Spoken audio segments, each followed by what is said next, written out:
جی پیٹ بھرنے کا تو مسئلہ ایک ان اللہ هو الرزاق ذو القوۃ المتین، جی، اللہ تو پیٹ بھرے گا۔ لیکن جب ظاہری اسباب کوئی نہیں دکھائی دیتا ہے تو دیکھیے آدمی کو بات، قرآن حال نہیں ہوتا۔ دیکھیے یہ عوام کی کمی ہے، اور ہمارا یہ جی جی کہ ہم میں وہ زیادہ اچھا ہے، خیرکم من تعلم القرآن وعلمہ، کہ جو قرآن کو پڑھائے اور جو قرآن پڑھے۔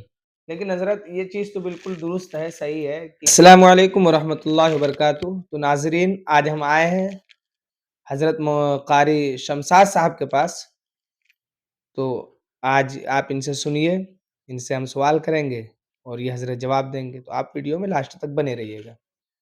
السلام علیکم ورحمۃ اللہ وبرکاتہ۔ وعلیکم السلام ورحمۃ اللہ وبرکاتہ۔ قاری صاحب، سب سے پہلے آپ اپنا تعارف کرا دیں۔ میرا نام شمشاد احمد ہے، میں پرتاپ گڑھ ضلع میں ایک موضع ہے جس کا نام ہے تالا، وہاں کا میں رہنے والا ہوں، اور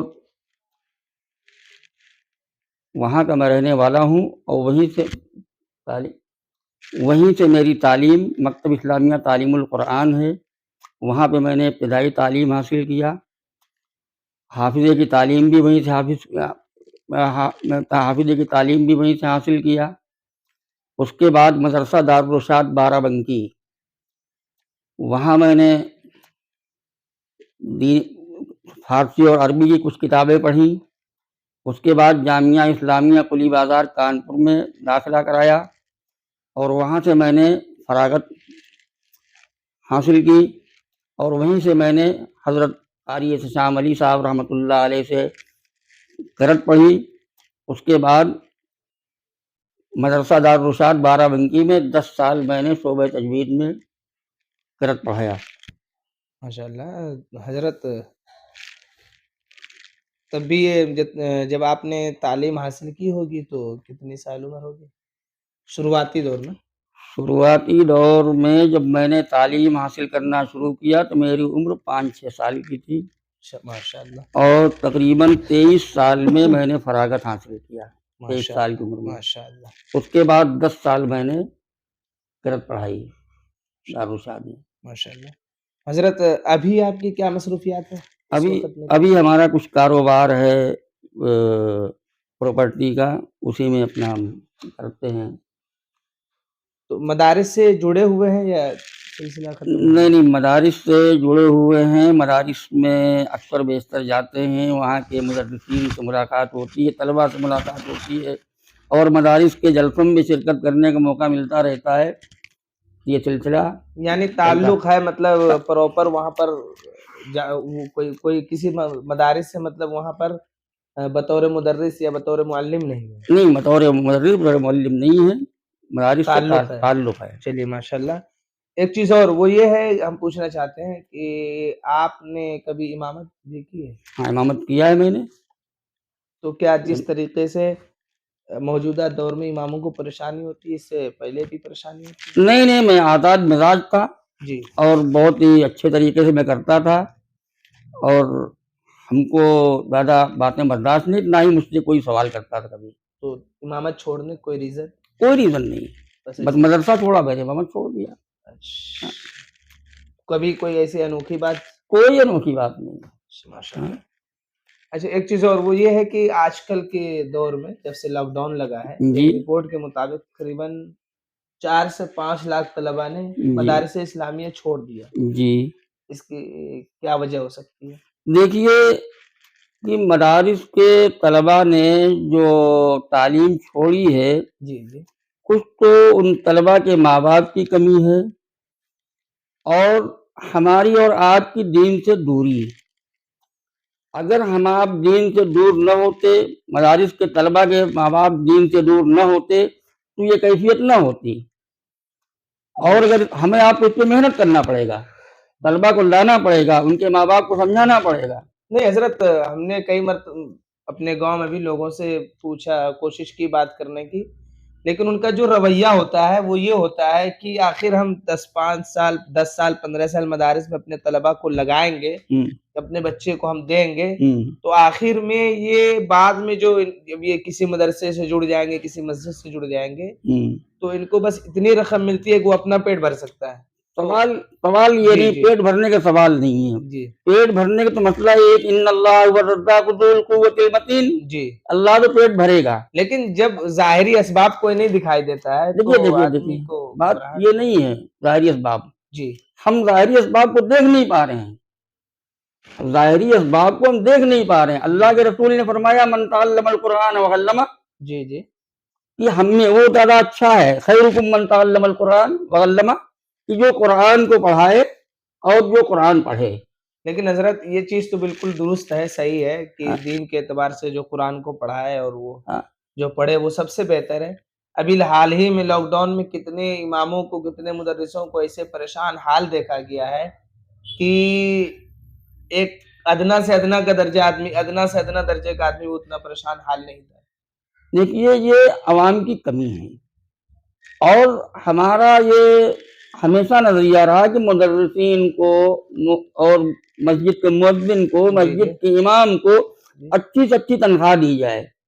تب بھی موجودہ دور میں ایک امام کی کتنی تنخواہ ہونی چاہیے؟ کم سے کم 15,000، اور مدرس کی 15,000 ہونی چاہیے، اس سے کم نہیں ہونی چاہیے۔ اور جو مؤذن ہوتے ہیں مؤذن کی بھی کم سے کم 12,000 ہونی چاہیے۔ چلیے بہت اچھی بات کہی ماشاءاللہ حضرت نے آپ نے، لیکن آپ ایک سوال یہاں پر میرے ذہن میں اور آ رہا ہے، وہ یہ ہے کہ مسجد کے جو متولی ہوتے ہیں جی اکثر ایسے ہوتے جو پڑھے لکھے نہیں ہوتے، دین سے جڑے کم ہوتے ہیں، جی وہ صاحب ثروت ہوتے اس لیے ان کو متولی بنا دیا جاتا ہے، جی لیکن مدارس کے اکثر محتمین پڑھے لکھے ہوتے، عالم ہوتے، عالم نہیں تو حافظ ہوتے ہیں، نہیں تو قاری ہوتے، کچھ نہ کچھ دینی لائن سے وہ جڑے ہوئے ہوتے ہیں، لیکن پھر بھی وہ اپنے مدرس کو اتنی کم تنخواہ کیوں دیتے ہیں؟ 7,000 8,000 9,000 بس۔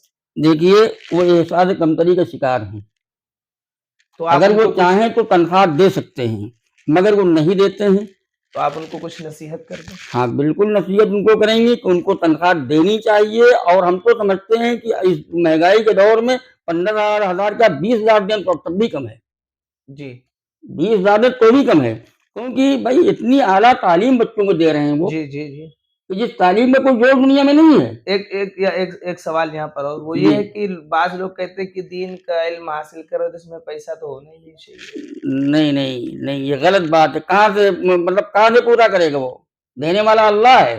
بھائی آپ نیت کرو کہ ہمیں مدرسین کو تنخواہ دینی ہے اتنی زیادہ، یا ہمارے متولی صاحب یہ سوچیں کہ ہمیں امام صاحب کو تنخواہ اتنی دینی ہے، تو جیسے 10,000 دے رہے ویسے 15,000 بھی دے سکتے ہیں، 20,000 بھی دے سکتے ہیں۔ یہ بات ٹھیک ہے، لیکن بڑے بڑے مدارس کے محتمم بھی ایسا کرتے ہیں، کیا انہوں نے قرآن کی آیت نعوذ باللہ نہیں پڑھی تو ہوگی؟ نہیں، قرآن کی آیت انہوں نے پڑھی ہے، سب کچھ ٹھیک ہے، احساس کمتری کا شکار ہے کہ بجٹ کم ہو جائے گا، بھائی بجٹ نہیں کم ہوگا، بالکل بجٹ نہیں کم ہوگا، آپ جتنا دیں گے اتنا اللہ تعالیٰ پورا کرے گا۔ ہم نے بہت ساری جگہ پہ اپنے گاؤں میں بھی جہاں ہم رہتے ہیں انہوں لوگوں سے کہتے ہوئے سنا، یار تم لوگ کماتے کتنا، 6 7 8 ہزار روپے ہم کماتے ہو، بیوی کو دیکھو گے یا ماں باپ کو دیکھو گے، کس کو دیکھو گے؟ تو اسی وجہ سے قاری صاحب جب ہم نے تعلیم حاصل کی ہے تو شروع میں یہی یو پی میں اپنے اوریا پڑھتا ہے، سب سے پہلے مرتبہ ہم تعلیم حاصل کرنے کے لیے وہیں آئے تھے، تو ہمارے ساتھ تقریباً میرے گاؤں کے ہم 2 لوگ تھے اور 3 لوگ، 2 بھائی ہم تھے اور ایک میرے ماموں تھے، 3 لوگ اپنے گاؤں کے تھے، اور بھی اطراف کے ادھر ادھر کے کل ملا کر کے 10 11 12 لوگ تھے۔ میرے خیال سے دین سے جڑے ہوئے چند ہی لوگ بچے ہوئے۔ اس کے بعد سے جب ہم نے اوریا چھوڑ دیا، کیونکہ چھوٹے تھے، آ نہیں سکتے تھے اکیلے، تو جو لانے والے تھے وہ ادھر ادھر چلے گئے۔ اس کے بعد جب ہم دوبارہ آئے پڑھنے کے لیے، 1 سال بیچ میں گیپ ہو کے دوبارہ جب پڑھنے کے لیے آئے، تو ایک چھوٹا سا گاؤں پڑتا ہے ادھر اکبر پور کے آگے، کیسی مولانا اظہار صاحب کا مدرسہ، تو اس میں 7 لوگ تھے، 7 لوگ مولانا باب الدین صاحب کا مدرسہ ہے گھاٹم پور میں، وہاں پہ ہم لوگ 7 لوگ تھے۔ ان 7 لوگوں میں سے ابھی حضرت صرف ہم اور میرا بھائی ہے، وہ دونوں صرف اس لائن سے جڑے ہوئے، باقی سب لوگ ادھر ادھر ہو گئے۔ دیکھیے ایسا ہے کہ مولانا کہ عوام کو سمجھانا پڑے گا اور عوام کو اس میدان میں لانا پڑے گا، اور یہ احساس کمتری ذہن سے نکلوانی پڑے گی ان کے، کہ تمہارے بچے پڑھنے کے بعد بیکار ہو جائیں گے، برباد ہو جائیں گے، کیا سمجھے؟ ان کی ذہن سازی کرنی پڑے گی. جب ان کی ذہن سازی ہو جائے گی تو انشاءاللہ مسائل نہیں ہوں نہیں گے. ذہن سازی کیوں ہوگی؟ ہمیں تو ایک راستہ یہ دکھتا ہے کہ اگر علماء کو مدارس میں مکاتب میں تنخواہیں معقول دی جائے، ہم یہ نہیں کہتے کہ ان ہاں کو ہاں بہت زیادہ دی جائے، اگر معقول دی جائے جن سے ان کو کسی کے سامنے ہاتھ نہ پھیلانا پڑے، جی کسی کے سامنے ہاتھ نہ جی پھیلانا پڑے، مجبور نہ ہونا پڑے، ہوں. اتنے معقول اگر تنخواہ دی جائے تو ہمیں نہیں لگتا ہے کہ لوگ دین سے جڑیں گے. نہیں، دین تو کر رہے ہیں.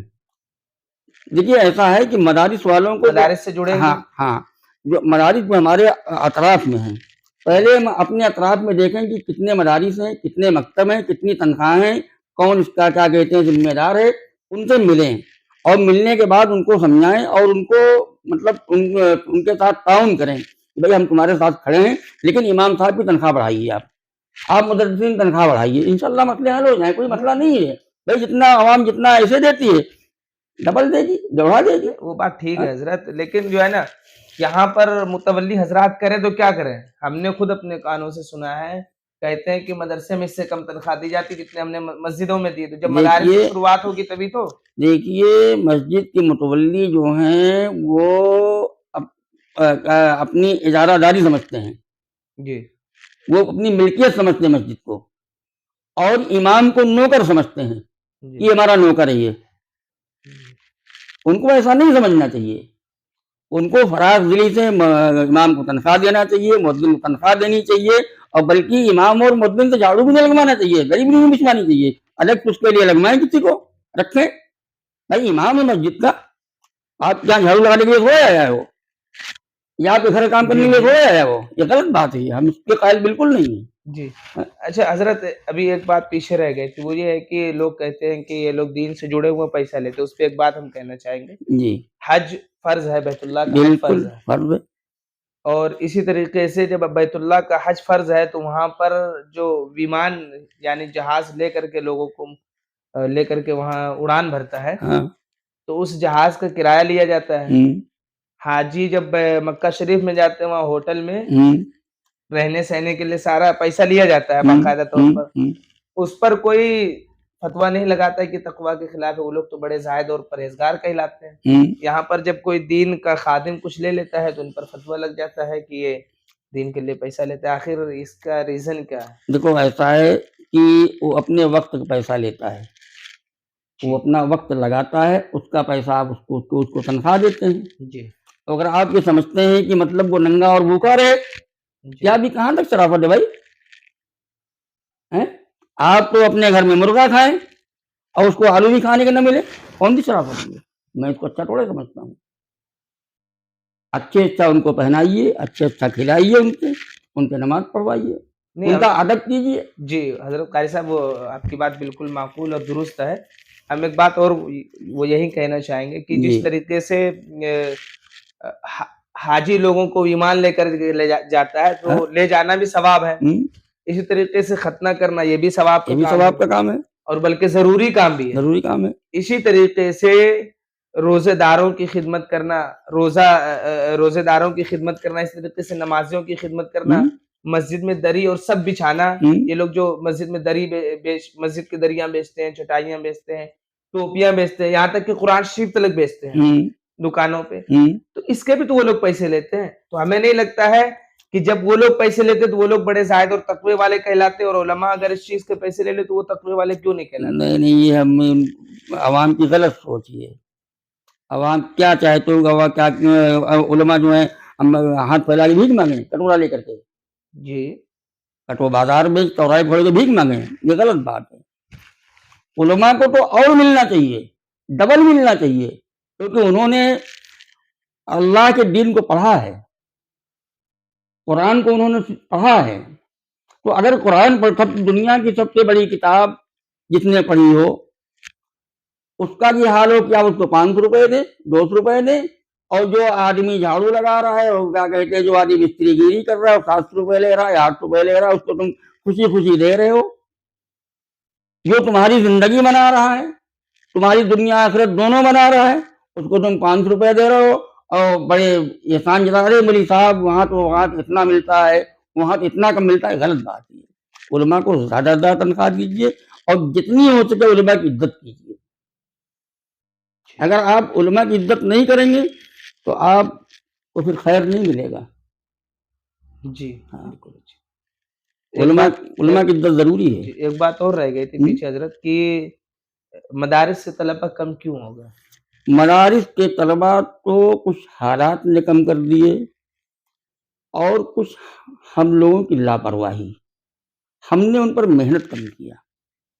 جو محنت ہونی چاہیے وہ محنت ہم نے نہیں کیا. جی مثال کے طور پہ جی ہمارا یہ محلہ ہے، جہاں تک میرا خیال ہے تقریباً 100-150 گھر تو ہوگا افوان، اور 100-150 گھر میں یہ دیکھتا ہوں کہ چند ہی بچے ایسے ہوں گے، مشکل تمام 25-50 بچے جو اسکول جاتے ہوں گے پڑھتے ہوں گے. باقی سارے بچے کچھ نہیں کر رہے ہیں. کوئی ٹھیلے پہ کھڑا ہو رہا ہے، کوئی دھنیا بیچ رہا ہے، کوئی مرچا بیچ رہا ہے، لیکن ہماری توجہ کبھی ان کی طرف نہیں جاتی. تو حضرت ان بچوں کو لا کر کے بٹھالیں، پڑھائیں، ایک مدرس رکھ دیں. اپنے گھر میں 25,000 روپے مہینہ خرچ کر بھی 5,000 ایک مدرس رکھ لیں. بچوں کو بلائیں، ان کے ماں باپ کو سمجھائیں کہ بھائی ہم فری پڑھائیں گے آپ کو، کہ بچوں کو آپ بھیجیے.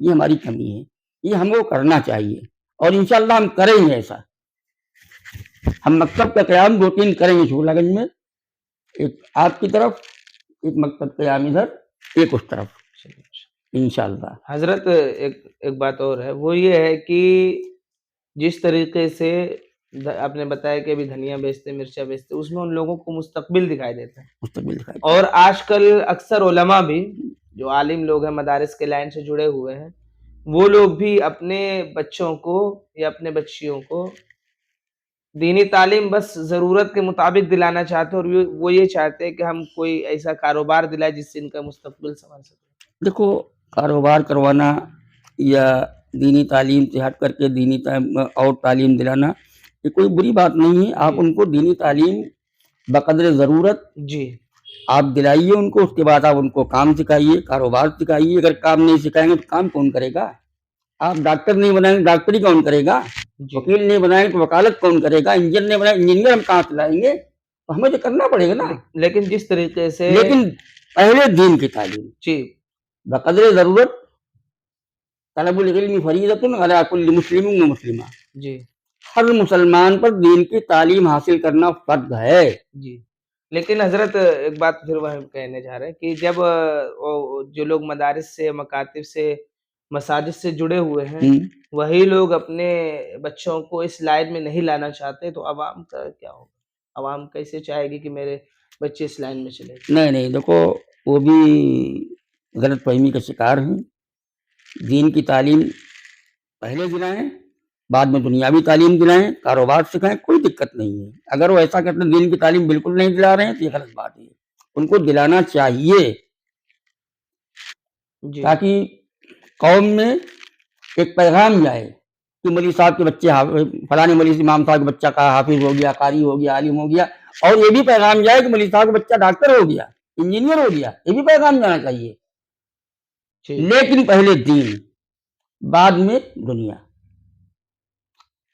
اگر دنیا آپ پہلے سکھائیں گے اس کو، دین نہیں سکھائیں گے تو دنیا جو ہے دین پہ غالب آ جائے گی. اگر آپ دین بچپن میں سکھا دیں گے تو انشاءاللہ دین غالب رہے گا، دنیا مغلوب رہے گی اس کی دنیا میں ہمیشہ. جی تو آپ اپنی طرف سے کچھ نصیحت کرنا چاہے علماء کو؟ بس ہماری طرف سے یہی نصیحت ہے کہ ہمارے بڑے علماء جو ہیں وہ چھوٹوں کا خیال رکھیں اور ان کی تنخواہوں کا خیال رکھیں اور زیادہ سے زیادہ ان کو تنخواہ دینے کی کوشش کریں اور عوام سے رابطہ کریں کہ ان کی کس طرح ان کی تنخواہیں بڑھائی جائیں. عوام خود بتائے گی، انشاءاللہ بتائے گی. عوام جیسے عوام دے رہی ہے ایسے اور بڑھائے گی.